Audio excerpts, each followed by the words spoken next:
How to clear or remove all caches and cookies on Instagram. Hi everyone, welcome back to the channel. This is Rose and I'll walk you through how to delete Instagram app cache. Without further delay, let's begin. First of all, you need to navigate to settings on your phone. Scroll down, look for apps and tap to open it. Select app management, tap search bar, type in Instagram, open it. And now you are in app info section of Instagram. Select storage uses and tap clear cache. If you remember your login credentials, tap clear data and tap on delete and log in back to your Instagram. This will delete all your app cache. Also, from the home screen, you can locate Instagram and long press on the Instagram app and tap on I button.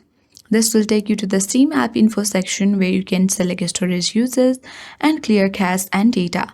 And by following this, you will remove or clear all the cache and cookies on Instagram.